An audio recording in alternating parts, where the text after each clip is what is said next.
ಇನ್ನು ಉಳಿದಿರುವಂತಹ 2 ವರ್ಷಗಳ ಅವಧಿಯಲ್ಲಿ ಏನ್ ಕನಸುಗಳಿದ್ದಾವೆ ನಿಮ್ ಕ್ಷೇತ್ರಕ್ಕೆ ಸಂಬಂಧಪಟ್ಟ ಹಾಗೆ ಬಾಲಕೃಷ್ಣ ಅವರಿಗೆ? ಅಲ್ಲ, ಈಗಾಗಲೇ ನಾವು ನಮ್ಮ ಡಿ ಕೆ ಸುರೇಶ್ ಅವರ ಸಹಕಾರದಿಂದ, ಮಾಜಿ ಎಂ ಪಿ ಸುರೇಶ್ ಅವರ ಸಹಕಾರದಿಂದ, ಡಿ ಕೆ ಶಿವಕುಮಾರ್ ಅವರ ಸಹಕಾರದಿಂದ, ಮತ್ತು ಸರ್ಕಾರದ ಸಿದ್ದರಾಮಯ್ಯನವರು ಎಲ್ಲ ಅವರ ಸಹಕಾರದಿಂದ ಸಾಕಷ್ಟು ಅಭಿವೃದ್ಧಿಯನ್ನು ತಂದಿದ್ದೇವೆ. ಅದ್ರ ಪಟ್ಟಿನ ನಿಮ್ಗೆ ಕೊಡ್ತೀನಿ, ನಾನು ಸಾಕಷ್ಟು ಮಾಡಿದ್ದೇವೆ. ಅದು ಸಂಪೂರ್ಣವಾಗಿ ಇನ್ನ 2 ವರ್ಷದಲ್ಲಿ ಮುಗಿಬೇಕು ಅಂತಕ್ಕಂಥದ್ದು.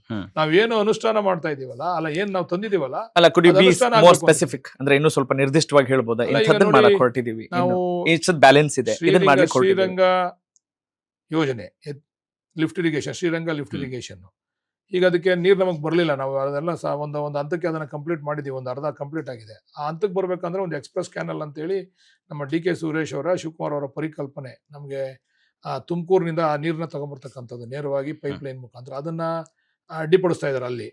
ಆ ಒಂದು ಯೋಜನೆ ಸಂಪೂರ್ಣ ಆಗಬೇಕು. ಬೇರೆ ಬೇರೆ ಲಿಫ್ಟ್ ಇರಿಗೇಷನ್ಗಳೆಲ್ಲ ಮಾಡಿದೀವಿ ನಾವು, ಅವೆಲ್ಲ ಕೂಡ ಸಂಪೂರ್ಣವಾಗಿ ಅದನ್ನೆಲ್ಲ ಮುಗಿಸ್ತಕ್ಕಂಥ ಕೆಲಸ ಆಗಬೇಕು. ರಸ್ತೆಗಳ ಅಭಿವೃದ್ಧಿನೂ ಕೂಡ ಈಗಾಗಲೇ ನಾವು ಚಾಲನೆ ಕೊಟ್ಟಿದ್ದೀವಿ, ಅವು ಕೂಡ ಮುಗಿಬೇಕು.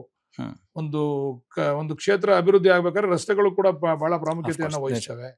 ಕೆಲವು ಲಿಫ್ಟ್ ಇರಿಗೇಷನ್ಗಳಿಗೆಲ್ಲ ಈಗಾಗಲೇ ನಾವು ಚಾಲನೆ ಕೊಟ್ಟಿದ್ದೀವಿ, ಅವೆಲ್ಲ ಮುಗಿತವೆ. ಅವೆಲ್ಲ ಸಮಯ ಬಂದಾಗ ನಾನು ನಿಮ್ಗೆ ತಿಳಿಸ್ತೀನಿ. ನಾನು ಅದನ್ನ ಯಾವ್ಯಾವ ಲಿಫ್ಟ್ ಇರಿಗೇಷನ್, ಎಷ್ಟು ಕೋಟಿ ಇದೆ, ಯಾವ ರೀತಿ ಟೆಂಡರ್ ಮಾಡಿಸಿದ್ದೀವಿ ಅಂತಕ್ಕಂಥ ವಿಚಾರ ತಿಳಿಸ್ತೀನಿ. ಅವೆಲ್ಲ ಯೋಜನೆಗಳು. ಆಮೇಲೆ ಬಹುಗ್ರಾಮಗಳ ಕುಡಿಯೋ ನೀರಿನ ಯೋಜನೆ, ಅದು ಒಂದ್ ದೊಡ್ಡ ಸವಾಲು. ಅಲ್ಲೆಲ್ಲ ಫಾರೆಸ್ಟ್ ಲ್ಯಾಂಡ್ ಇದೆ, ಆ ಫಾರೆಸ್ಟ್ ಲ್ಯಾಂಡ್ ಗಳನ್ನ ಬಿಡಿಸ್ಕೊಡ್ಬೇಕು.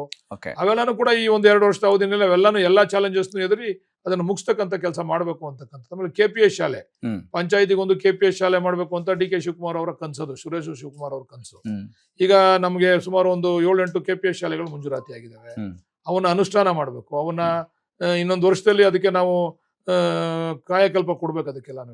ಈ ರೀತಿ ಅನೇಕ ಎಲ್ಲ ರಂಗದಲ್ಲೂ, ಎಜುಕೇಶನ್ ಇರ್ಬೋದು, ನೀರಾವರಿ ಇರ್ಬೋದು, ಮೂಲಭೂತ ಸೌಕರ್ಯ ಇರ್ಬೋದು, ಎಲ್ಲ ರಂಗದಲ್ಲೂ ಕೂಡ ವರ್ಕ್ ಮಾಡ್ತಾ ಇದೀವಿ ನಾವು.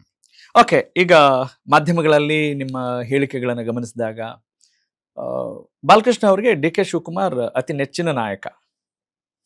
ನ್ಯಾಚುರಲ್ ಅಂದ್ರೆ ಯಾವಾಗಿಂದ ಈ ಪ್ರೀತಿ, ಅಭಿಮಾನ, ಮತ್ತೆ ಯಾವ ಕಾರಣಕ್ಕಾಗಿ? ನಾನು ಎಲ್ಲಿರ್ತೀನಿ ಅಲ್ಲಿ ಆ ನಾಯಕರನ್ನ ಪ್ರೀತಿಸ್ತೀನಿ, ಅವ್ರಿಗೆ ಗೌರವಿಸ್ತೀನಿ. ನಾನು ಅಲ್ಲಿ ಕುಮಾರಸ್ವಾಮಿ ಅವ್ರ ಜೊತೆ ಇದ್ದಾಗ ನಾನು ಇವ್ರ ಮೇಲೆ ಜಗಳ ಆಡಿರೋದು ಉಂಟು. ನಾನು ಡಿ ಕೆ ಶಿವಕುಮಾರ್ ಅವ್ರ ಮೇಲೆ ಹಿಂದೆ ಜಗಳ ಆಡಿದ್ದೀನಿ, ಇವ್ರ ಮೇಲೆ ಕುಸ್ತಿ ಮಾಡಿದ್ದೀನಿ, ಇವ್ರ ಮೇಲೆ ಗಲಾಟೆ ಮಾಡಿದ್ದೀನಿ, ಇದೆಲ್ಲ ಉಂಟು. ಇವತ್ತು ನಾವು ಇಲ್ಲಿ ಇದ್ದೀವಿ, ನಾವು ಡಿ ಕೆ ಶಿವಕುಮಾರ್ ಅವರ ಒಟ್ಟಿಗೆ ನಾವು ಇದ್ದೀವಿ. ನಾವೀಗ ನ್ಯಾಚುರಲ್ ಆಗಿ ನಾವು ನನ್ನ ತತ್ವ ಸಿದ್ಧಾಂತಗಳನ್ನ ಬಿಟ್ಟು ನಾನು ಯಾರ ಹತ್ರನೂ ರಾಜಿ ಆಗಲ್ಲ. ಏನ್ ನಿಮ್ ತತ್ವ ಸಿದ್ಧಾಂತ ಏನು?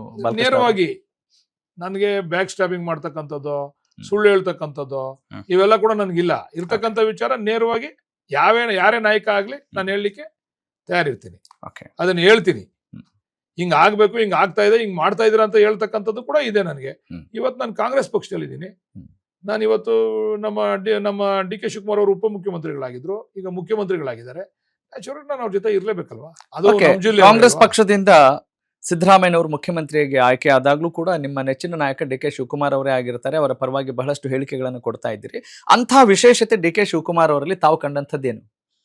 ನೋಡಿ, ಒಬ್ಬ ನಾಯಕ ಒಂದೇ ಪಕ್ಷದಲ್ಲಿ ತನಗೆ ಎಂಥ ನೋವಿನ ಸಂದರ್ಭ ಬಂದಾಗಲೂ ಕೂಡ ಪಕ್ಷವನ್ನ ತ್ಯಜಿಸ್ತೆ, ಪಕ್ಷದಿಂದ ಹಲವಾರು ಸಂದರ್ಭದಲ್ಲಿ ಅವಮಾನ ಆಗಿದ್ರು ಕೂಡ ಅದೇ ಪಕ್ಷವನ್ನ ಬಿಗಿಯಾಗಿ ಹಿಡ್ಕೊಂಡು, ಬಿಗಿದಪ್ಪಿ ಹಂತವಾಗಿ ತನಗೆ ಕೊಟ್ಟಂತ ಇಲಾಖೆಗಳನ್ನ, ನೀವು ಯಾವುದೇ ಇಲಾಖೆ ಇರ್ಬೋದು, ಅದು ನೋಡಿ, ಅವತ್ತು ವಿದ್ಯುತ್ ಶಕ್ತಿ ಮಂತ್ರಿ ಆಗಿದ್ರು.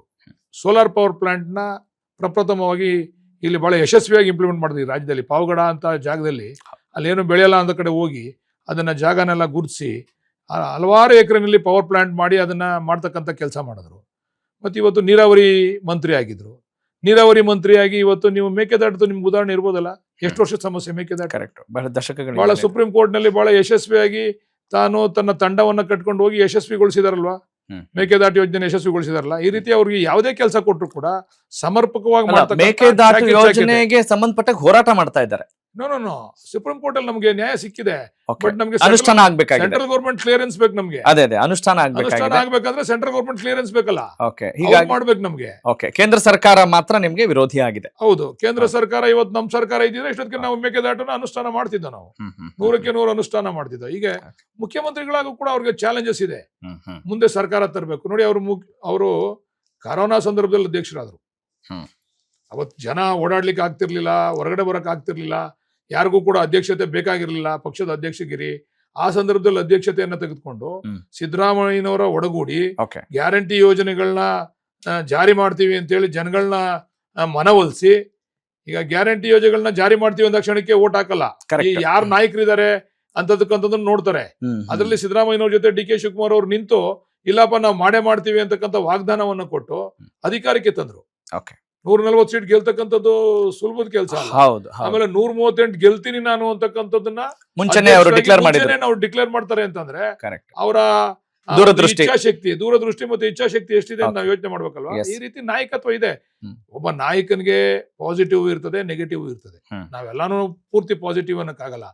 ನಾವು ಏನ್ ನೋಡ್ಬೇಕು, ನಾವು ಪಾಸಿಟಿವ್ ನೋಡ್ಬೇಕು. ಓಕೆ, ಅಂದ್ರೆ ಯಾವ ನೆಗೆಟಿವಿಟಿ ಬಗ್ಗೆ ಮಾತಾಡ್ತಾ ಇದ್ದೀರಿ? ಬೇರೆ ಬೇರೆ ವಿಚಾರಗಳು ಯಾವ ಇರ್ತಾವ, ಅದು ಬೇರೆ. ಎವ್ರಿ ಪರ್ಸನ್ ಆಸ್ ಯುನಿಕ್ ಅಂತ ಅಲ್ಲ ಹೇಳಿದ್ದು. ನೆಗೆಟಿವ್ ಪಾಸಿಟಿವ್ ಇದ್ದೇ ಇರ್ತದೆ. ಎಲ್ಲಾ ನಾಯಕನು ಪರಿಪೂರ್ಣವಾಗಿ ಪರಿಪಕ್ವವಾಗಿ ಯಾವ ನಾಯಕನು ನಾವು ನೋಡಕ್ ಸಾಧ್ಯನೇ ಇಲ್ಲ. ಕರೆಕ್ಟ್. ಆದ್ರೆ ಇವರಲ್ಲಿ ಪಾಸಿಟಿವ್ನೆಸ್ ಜಾಸ್ತಿ ಇದೆ.